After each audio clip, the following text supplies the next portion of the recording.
Hello folks, this is a new week with the new topics, and I hope all of you have settled with your mains result and you are on your way to prepare your DAF, etc.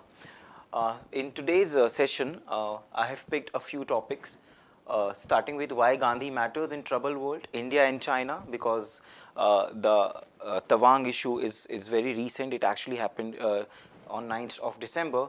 Then related to that issue is your other issues vis-a-vis China, where we will try to do US-China Tech War, and there is a write-up in Economist where they are trying to analyze and assess whether India can replace China when it comes to global manufacturing hub.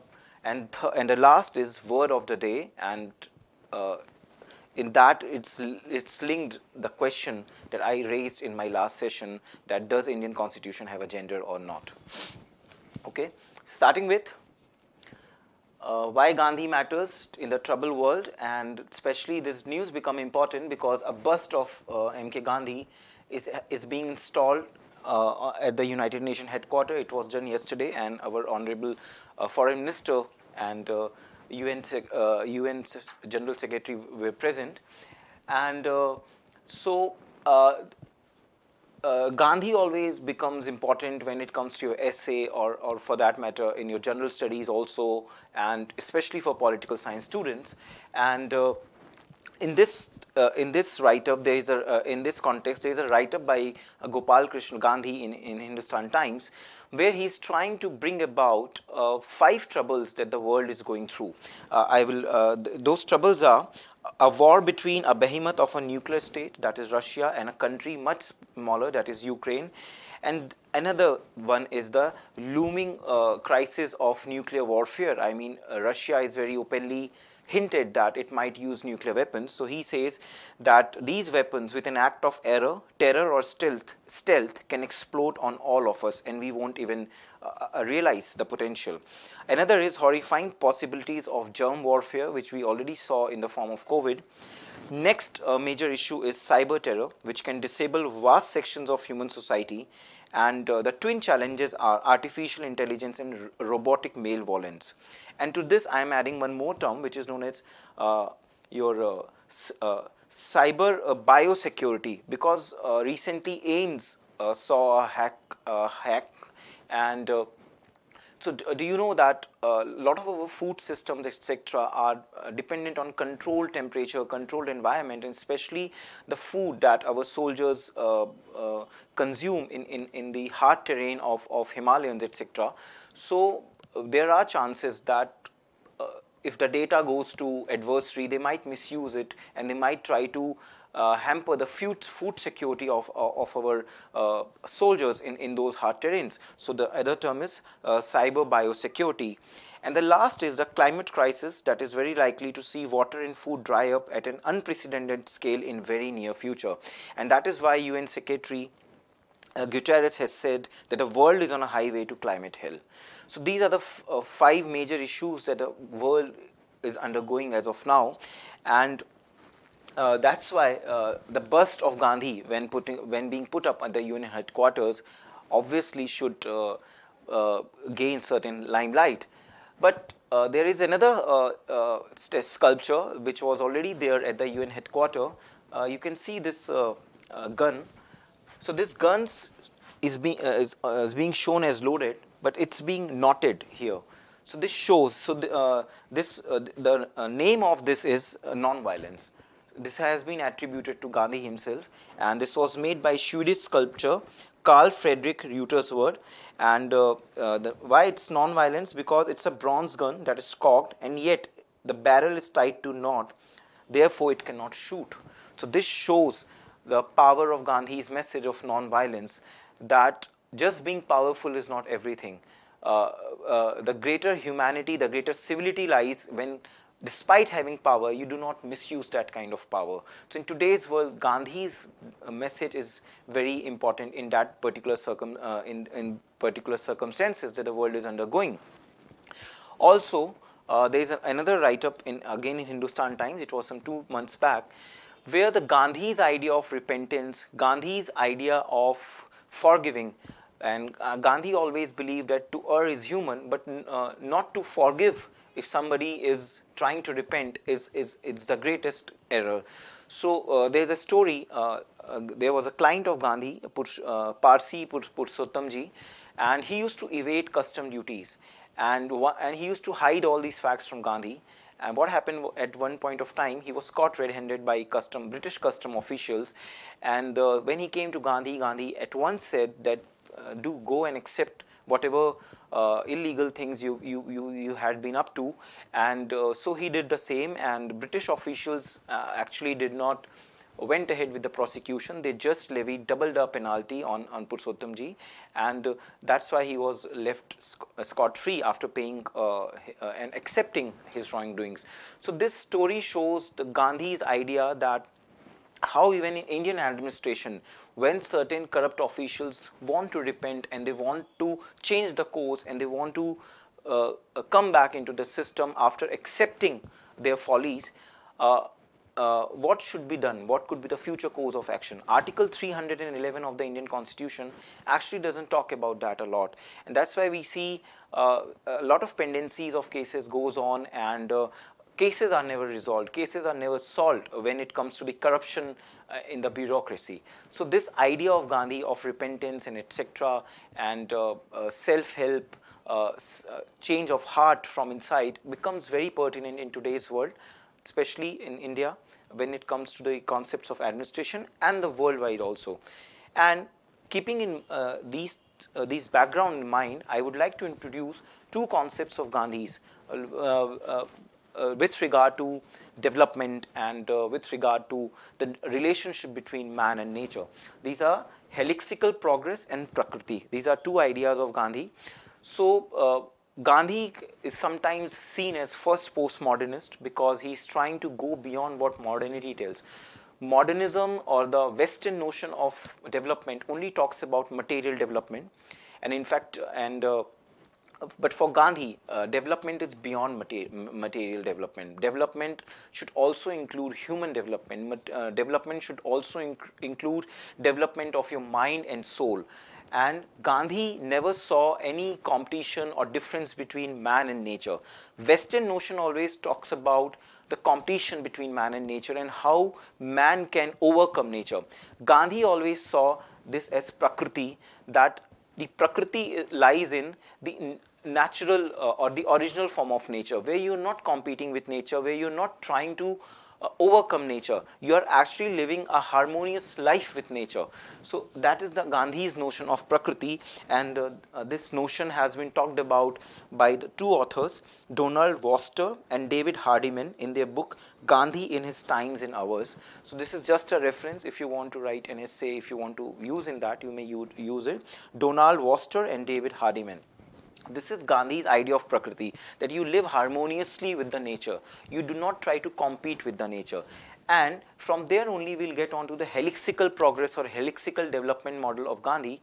So what is happening is, West always tells you a Western notion of development based on enlightenment and industrialization, Renaissance. They always tell that there is always competition. You know, Charles Darwin's theory that you could survive only when you compete. Gandhi says competition and cooperation are the two things of the same coin, and in nature, emphasizing too much on competition, we are actually relegating the another important aspect of nature, that is cooperation. And see, from there he comes up with the idea of Swaraj, Sarvodaya, trusteeship, etc., which all are enshrined in our Indian constitution also.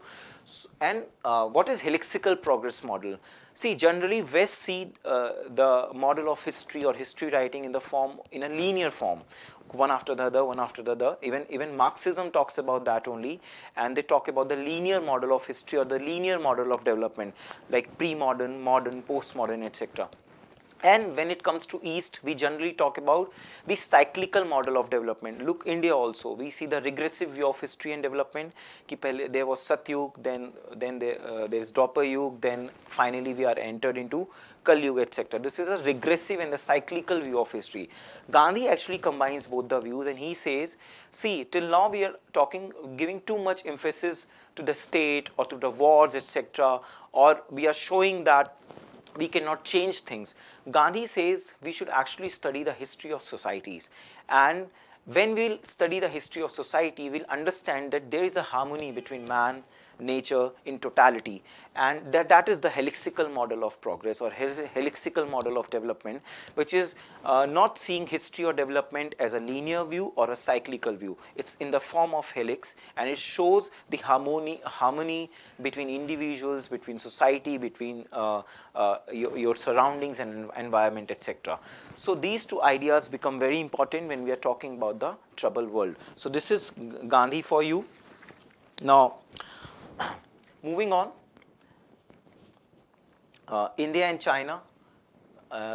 Recently, we witnessed the clashes in Tawang, in the Yangtze region of Tawang sector, and this is actually happening after 2.5 years of Galwan, and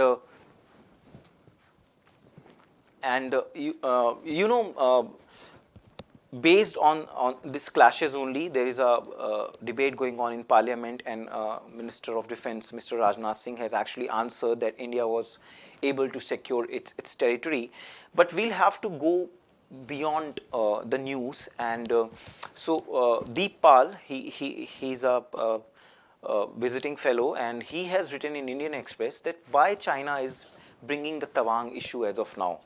So see, Tawang is the birthplace of 6th Dalai Lama, and as we know that latest Dalai Lama, he is aging, and China is actually opening a new front with respect to a boundary issue, and especially, see, after 16 rounds of talk vis-a-vis your Ladakh issue, the outcome has not been very satisfactory. We have not reached the status quo which was there before to 2020, and why they, according to Deep Pal, they are opening a new front here in Arunachal, because as we see, the current Dalai Lama is aging, and his succession issue has not been resolved yet.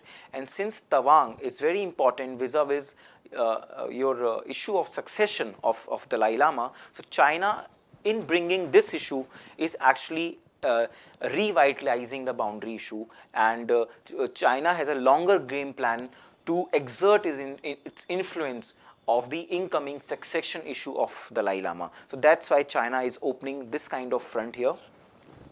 And so this is the philosophy or the crux why we are witnessing that kind of issue. But apart from that, I would like to bring forth a paper which has been recently written by ex-Foreign Secretary Mr. Vijay Gokhale, and in Carnegie Endowment itself, he has written a paper, a historical evaluation of China's India's policy, lessons for India-China relations. Okay, this is a very recent paper, I think published just 4-5 days back, and there he is actually he says that generally whatever the literature has been written around India-China relationship, it's mostly from the point of view of India, like how India sees China, but there's a high time that we should understand how China sees India. And in that circumstance, in that context, he is trying to place in China-India relationship in 3 phases.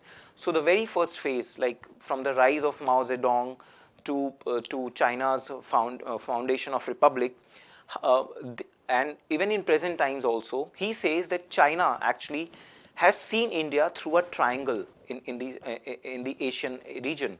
The triangle of the power struggle between China, USSR, which is Russia now, and United States of America. And China has always seen India through the lens of this triangular relationship only. China never sees a relationship with India in a bilateral sphere. So China always sees India through the politics of these 3 nations in the triangle, and throughout the founding of Republic of China till present times, China evaluates the relationship in that triangle only. So until 1962, China used to see India, and China was actually inching towards India, because China did not want that India should grow closer to United States of America, and that's why China wanted India to be non-aligned, firstly. Secondly, China wanted that China can exploit India's soft power and India's power within the developing areas and the South Asian region countries, so that the term Asian solidarity actually came in that context only, when China was trying to exploit the soft power of India by making sure that India remains non-aligned firstly, and India remains away from United States of America. So that was the first phase. In the second phase, from 1962 to this your breakdown of your USSR, and in this time period China and Soviet Union actually grew apart, and China and USA came closer. Even in this time also, China's game plan was to keep India away from USSR, and in that context only China used its Pakistan card also in the form of terrorism, etc. This was the second phase. In third phase, post your Cold War, breakdown of USSR, China actually changed a lot. China was the weakest in the triangle of US, USSR and China, but China started growing stronger post Cold War, and then it realized that in the triangle it has a good relationship with both USA and USSR, and during these times again China's game plan was to again keep India non-aligned and away from both these powers, and that is why China started talking about boundary issues, etc., and giving some relief to India when it comes to these issues. But what is happening is this triangle is again crumbling, especially after coming of Trump.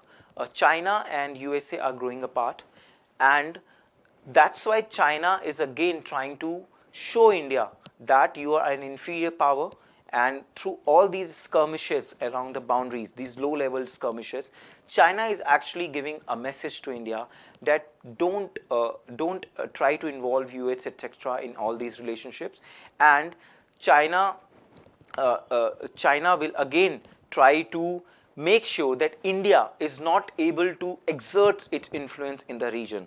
So this is the three phase in which he is trying to show that how China sees India, and also he has written that China should not think that post Galwan that there is any lethargy in Indian political class. Indian political class has moved away from being reluctant and from being unclear and ambiguous about China policy to being very strategically clear in seeing that China is an adversary, and as Mr. Jaishankar has also rightly said, that these border issues and other issues have to be clubbed together. They cannot be seen in compartments. Okay, the relationship has to be seen organically and holistically, not in compartments. So this is what he's saying. I would like to quote certain quotes from him from the report, that the idea of strategic restraint has been redefined. This has involved a change in risk-taking appetite among the political class. Okay. Also, the two Chinese assumptions that India will not intentionally escalate military in response to low-level coercion, and that India will not form alliances against the coercers, should be weighed against the changes in Indian strategic thinking since 2020. Ambiguity that prevailed in India's decision-making and strategic circles on whether China is a partner or a rival has been replaced by strategic clarity. This term is important, strategic clarity.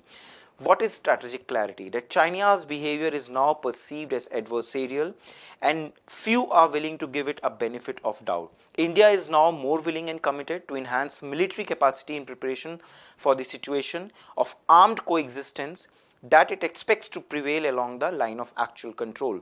Judging India's future responses and behavior on the basis of current capacity may not be valid for China. And he is giving certain recommendations that how should India deal with China issue. He says that that China's approach is actually to see India as an inferior power and never see through the lens of bilateral, which I already talked about. He says in order to change this, India could engage in dialogue with China to emphasize the bilateralness of the relations and their power dynamics in the regional context of the Indo-Pacific. It could also undertake risk management at higher political strategic level. The augmentation of India's military capacity and multi-directional diplomatic effort that has begun should continue with adequate resources provided to both. This process will need to take place over the next 5-10 years, alongside using leverage with other countries and prioritizing domestic growth as to give China reasons to rethink its policy and incentives to address India's concern. So this is again your how India should deal with China in the context of recent clashes, etc. So this was another topic. And again, coming back to another topic, which is US-China technology war. This becomes important because, as we have seen, the war started by US President Trump in the form of America First has been continued by the present US President Joe Biden, and in fact he has actually upped the ante, and he has brought a rather intensive clarity of its relationship with China. And see, there is a what actually why we are doing US-China Tech War, because see, technology is a very emerging issue and a hot burning issue, and the future warfare will be based on technology. And we are seeing that in context of Ukraine-Russia warfare also, that generally there is a belief among scholars that the sanction policy of US against Russia has not actually worked. It has actually backfired, and that's why when can USA can put that kind of economic and financial sanctions on China? No, it cannot. It will eventually backfire, because China is the global hegemon when it comes to economy. So USA has actually been able to identify a choke point for China, which is semiconductor technology. I'll read certain data which you may use of in your answers, because especially for political science students, the component of tech war becomes really important vis-a-vis US and China.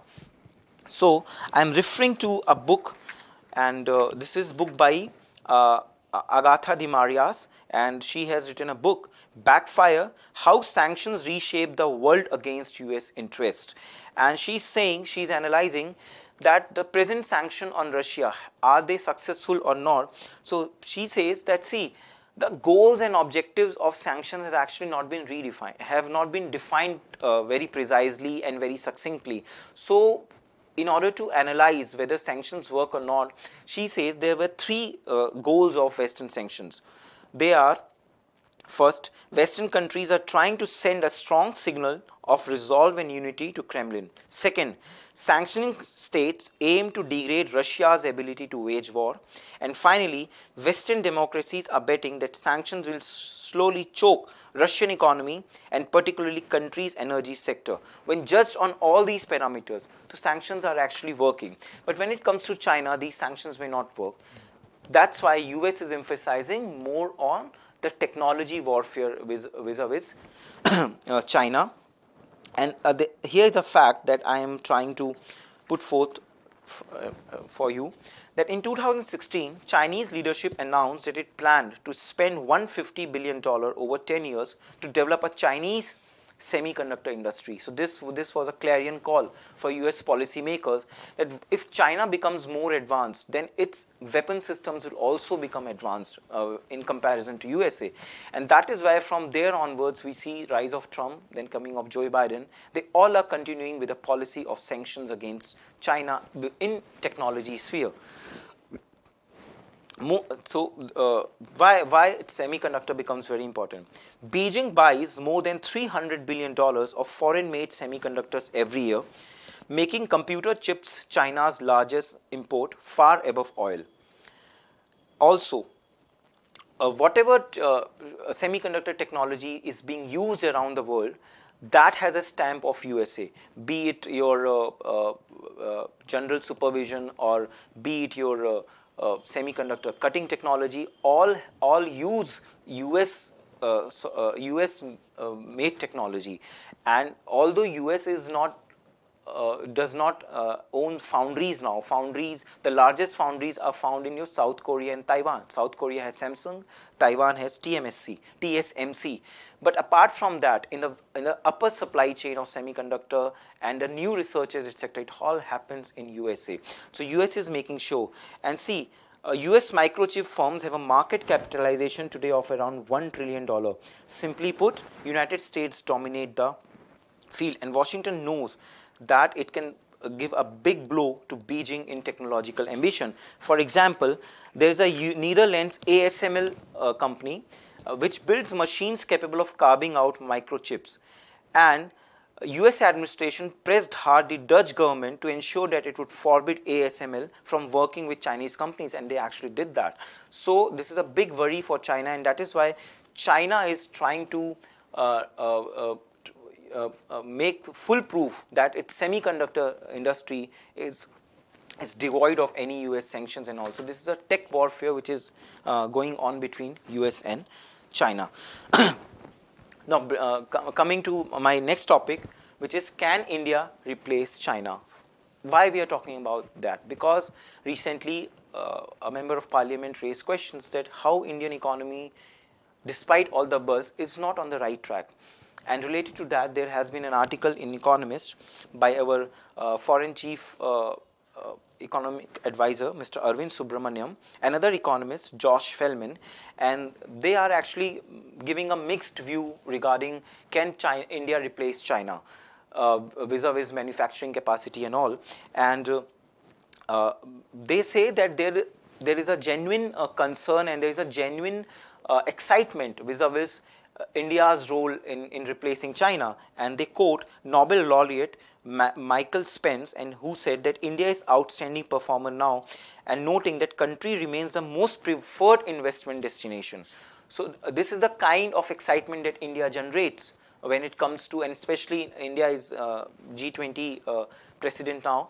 So there is a lot of excitement regarding India economy. But when we will go to the deeper data and all data, we'll get to know that there is some problem. Actually, there is some problem, and Mr. Arvind Subramaniam is saying that the statics, we should not be get blinded by static illusion. Rather, we should dig deep to understand what are the problems of India. But he starts with giving what are the advantages vis-a-vis Indian as an economy, India as an entity in the subcontinent. He says India has structural advantages, like India is such a vast country and India can actually engage with diverse industries, and in India is full of resources. This is the first structural advantage. Second, India is democracy, and that shows that India might not go the authoritarian way. This is the second structural advantage that India has. Third structural advantage is, while the other countries around India, for example, your Sri Lanka and Bangladesh, Pakistan, etc., they are going through multiple crises, and he quotes the historian Adam Tooze's word that that the subcontinent is going through polycrisis, and India stand out in that respect. So all these are like very positive, and we see that Indian government has introduced PLI scheme, and after PLI scheme, Apple has said that it will invest and try to produce 5 to 10% of iPhone 14 in India. Also, Foxconn has said that it plans to build a $20 billion semiconductor plant in country in conjunction with the domestic partner. But these are the positives, structural advantages. But when we dig deeper into the what ails Indian sector or Indian economy, he says that India saw the worst contraction in output in any large developing country. Measured relative to 2019 GDP today is GDP today is just 7.6% larger compared to 13.1% in China and 4.6% in slow growing US. In effect, India's annual growth rate over the past 3 years has been just 2.5%. Also, he talks about that how only 15% of population in India can be considered truly middle class, who have the spending capacity. So again, foreign investment may not be too bullish in India because we do not have that kind of middle class as China boasts of. Also, there are problems with respect to investment risk and all. He says that Indian policy suffers from software bugs, that we have made good like we are trying to make good hardware in the form of roads, etc. But when it comes to delivering, we suffer from the software bugs. For example, there is not much clarity with like one day you wake up and say that you can export, other day you say that you cannot export. So this policy dilemma actually is a too much risk for foreign investment. And also he says that India now is doing a lot of FTAs, but he says even in comparative terms, these FTAs are with very non-dynamic economies like Australia. Compare that with Vietnam. Vietnam already has more than 10 FTAs, including with China, European Union, United Kingdom, with regional partners like ASEAN, etc. So Vietnam is already a pace ahead when we compare with India. Also, he says that India's fiscal and external trade deficits, along with inflation, is a worrying thing, and these indicators shows that macroeconomic indicators may not be that good for India as is being projected. Also, he says that today India's digital prowess is being appreciated around the world, but digital economy does not necessarily create jobs for the informal sector. That informal sector was actually killed in India in 2016 because of demonetization and after COVID, and it has not been able to resurrect itself post that. And today, the condition of informal workforce is pretty in dire shape, and that is why he's saying that we'll have to see whether India can actually be able to replace China. It's a long haul. Government is taking good measures, but actually we suffer from the software bugs here and there, and only change in geopolitics will not change the circumstances for India. India will have to actually fight hard to reach there. So he's quite pessimist and skeptic vis-a-vis whether India can replace China as a global manufacturing hub. Okay, so this was all the issues related to China, and I think if a question comes on India-China relationship, you can bring forth all these issues. Now moving on, my last is, as I always try to bring new words, word of the day is women. It's in news because Cambridge Dictionary recently updated its definition for women and man both, and now they have tried to include transgender persons also in the category of man and women, and they have given certain examples. And this question is also related to, this word is also related to the question I raised in my last discussion, like does Indian Constitution have a gender? And the answer is yes and no. This has been analyzed by senior advocate of Supreme Court, Mr. Saurabh Kirpal, in his book Sex in the Supreme Court, where he says that yes, Indian Constitution has a gender. Also, Indian Constitution does not have a gender. Why? Because Indian Constitution talks about gender and all in your Article 15, in your Article 16, in the form of sex. But the larger role of Indian Constitution is to transform this gender, to move beyond these binaries of male and female, and to give an agency to everybody, every Indian citizen, to transcend that and become what you actually want to through accepting that even if you are different, you may achieve the higher heights in believing yourself. So Indian Constitution transcends this binary of gender. And you know, in the Nalsa judgment itself, Indian Supreme Court actually talked about this and said that it granted the legal recognition to transgender and other gender non-conforming persons in Nalsa versus Union of India. In particular, it held that all persons have a constitutional right to self-identify their gender. Further, it directed union and state governments to allow transgender persons to access reservations in public education and employment. And because of this, the government of India brought the Transgender Persons Act, which is being challenged in Supreme Court now in another case, Swati Bidhan Barua versus Union of India. So I'm just telling you this case name, that this is a space to watch out for, that when you write in your GS2 paper regarding the emerging issues or the development issues or the governance issues, these all topics will keep coming in, and this is how you can update that there's a case which is being pending in Supreme Court of India, and future jurisprudence regarding third gender and all will come will get more clarity from this judgment.